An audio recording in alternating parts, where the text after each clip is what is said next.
अस्सलाम वालेकुम एवरीवन। तो हेमेटोलॉजी मेडिसिन में जो अगला टॉपिक हमने पढ़ना है दैट इज अबाउट हॉजकिंस लिम्फोमा। आपने पहले भी पैथोलॉजी में ये बात आपको याद होगी कि बड़ा ही इंपॉर्टेंट टॉपिक इसे कंसिडर किया जाता था, बहुत ज्यादा पूछा जाता था। अभी भी ये उतना ज्यादा उस फ्रीक्वेंसी में तो नहीं आता जैसे ये पैथोलॉजी में आया करता था, लेकिन दिस इज इंपॉर्टेंट और अब हमने इन्वेस्टिगेशन और मैनेजमेंट ज्यादा ध्यान से करनी है। और पैथोफिजियोलॉजी हम जल्दी से जरा सी रिवाइज करेंगे खाली कि आपको पता है कि हमने जो लिम्फोमाज है ना, बेसिकली लिम्फोमा ल्यूकीमिया इससे पहले हम पढ़े थे। ल्यूकीमियाज होते हैं जो ब्लड सेल कैंसर्स होते हैं, यानी जो ब्लड सेल्स में अराइज करते हैं, जो आपके लिम्फ नोड्स में बेसिकली अराइज कर रहे होते हैं, उनको हम लिम्फोमाज कहते हैं। ठीक है, लिम्फ नोड्स में जो अराइज करते हैं। लिम्फ नोड्स आपको पता है मेनली आपके बी सेल्स और टी सेल्स है। तो हमने इन सारे जो लिम्फोमाज इनको क्लासिफाई किया होता है हॉजकिंस एंड नॉन हॉजकिंस में। हॉजकिन लिम्फोमा जो है वो एक खास क्लास ऑफ लिम्फोमा है जिसमें एक कैरेक्टरिस्टिक टाइप के बी सेल्स बन जाते हैं। वो जो कैरेक्टरिस्टिक टाइप है उसको हम रीड स्टर्नबर्ग सेल्स कहते हैं। ठीक है, आपने ये नहीं भूलना, रीड स्टर्नबर्ग सेल्स। ठीक है, आरएस सेल्स जिनको कहते हैं। ये जो कैरेक्टरिस्टिक टाइप के बी सेल्स होते हैं ना, उस जिसमें ये कैरेक्टरिस्टिक आरएस सेल्स बनते हैं, उस लिम्फोमा को आपने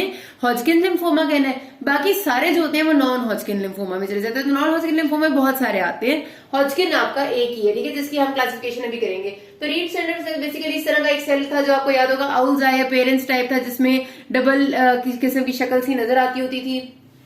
और ये जो क्लासिकल रीड स्टर्नबर्ग सेल है बेसिकली बनता कैसे अगर कहा जाए तो ये आपका जाहिर सी बात है एक मैलिग्नेंट लार्ज बी सेल होता है जो ट्रांसफॉर्म हो जाता है इस किस्म की शक्ल में ड्यू टू जेनेटिक म्यूटेशन, जाहिर सी बात है जो उसके अंदर हो रही होती हैं।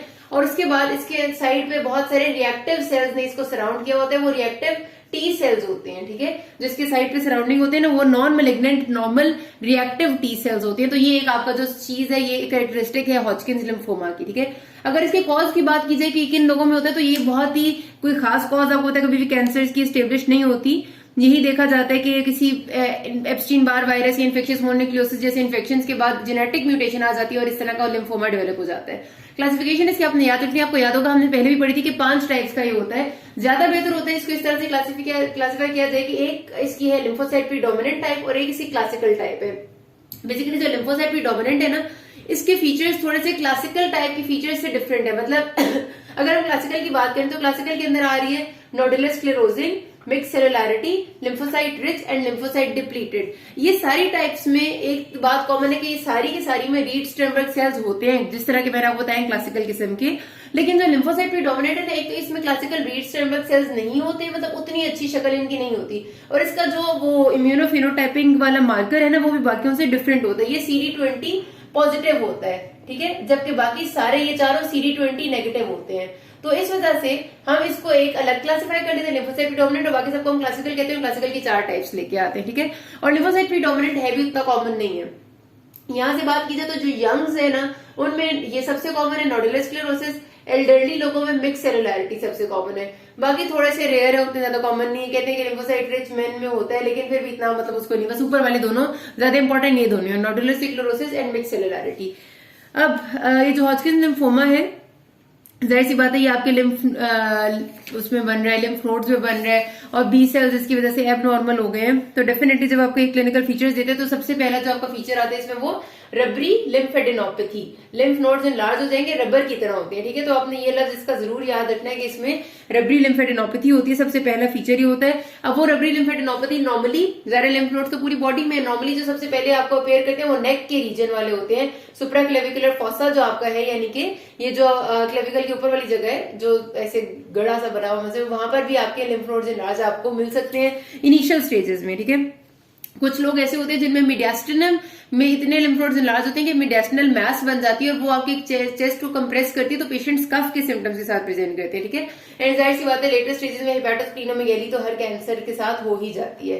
ठीक है, जब एक्स्ट्रा नोडल इन्वॉल्वमेंट होगी तो जाहिर सी बात है कि ये तो लिम्फ नोड्स है, और एक्स्ट्रा नोडल इन्वॉल्वमेंट सबसे पहले लिवर, स्प्लीन और बोन मैरो, यही चीजें इन्वॉल्व होती हैं। इसकी जो स्टेजेस है वो भी आपने याद रखनी है, वो आपसे क्वेश्चन के पार्ट में से पूछी जाती है, बहुत ही आसान है।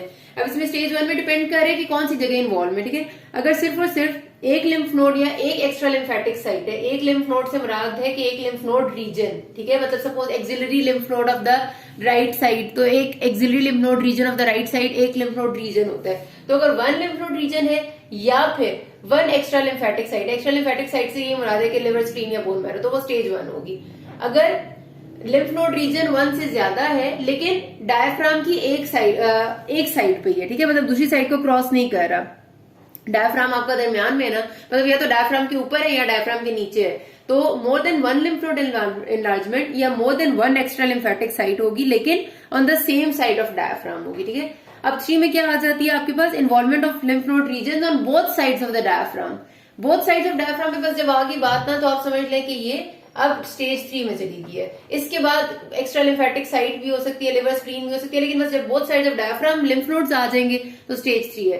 और स्टेज 4 वो वाली स्टेज है जिसमें आपके एक्स्ट्रा लिम्फेटिक टिश्यूज बहुत सारे आ गए हैं, मतलब अब एक्स्ट्रा लिम्फेटिक्स पहले तो लिमिटेड थे ना, अब एक्स्ट्रा लिम्फेटिक लिवर स्क्रीन और बहुत सारे हो गए, ये स्टेज 4 आ जाती है, ठीक है। अब इसमें इन्वेस्टिगेशन क्या क्या करानी है आपने, इन्वेस्टिगेशन जनरल से स्टार्ट करते हैं हम लोग।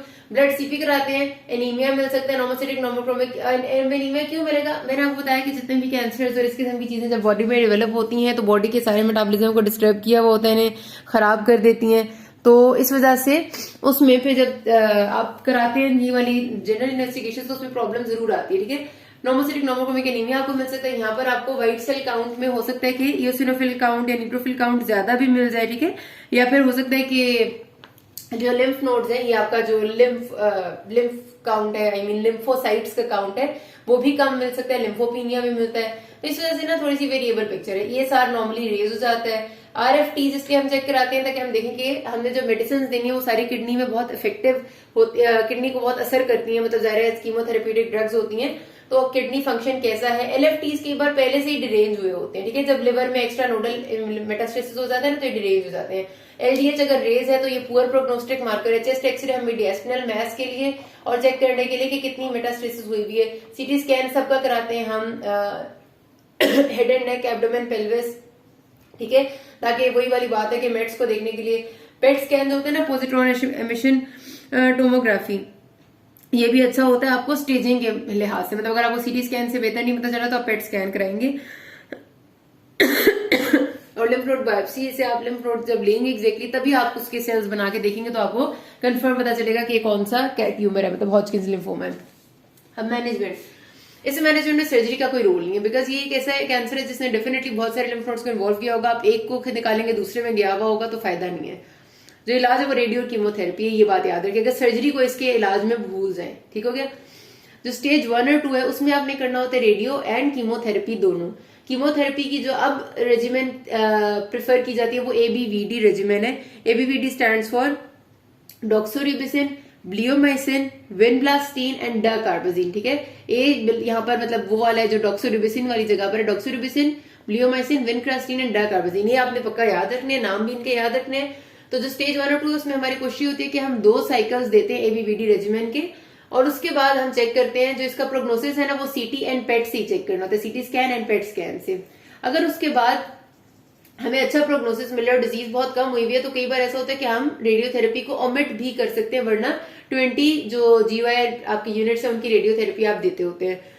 ये होता है आपका स्टेज 1 और 2 का मैनेजमेंट। जो स्टेज 3 और 4 है ना जिसमें बात आगे निकल चुकी होती है उसमें रेडियोथेरेपी देने का कोई फायदा नहीं, तो उसमें सिर्फ और सिर्फ कीमोथेरेपी होती है। और कीमोथेरेपी की 6 to 8 साइकिल्स है, वहां 2 थी, यहाँ 6 to 8 है। उसी ABVD की पहले एक ना COPP रेजिमेन होता था, अब वो नहीं दिया हुआ। जो आपकी नई डेविडसन की बुक्स है ना उसमें ये वाला रेजिमेन अब नहीं दिया हुआ। अब जो नया रेजिमेन उसकी जगह दिया वो BCOP दिया हुआ है, ठीक है।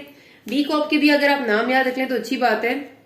ब्लियोमाइसिन एटोपोसाइड है, then A stands for adriamycin, cyclophosphamide, फिर O बीच में ना बेसिकली जो विनब्लास्टीन है, सॉरी विनक्रिस्टीन का असल नाम होता है ऑनकोविन, उसकी जगह O है, प्रोकार्बोजिन एंड प्रेडनिसोलोन।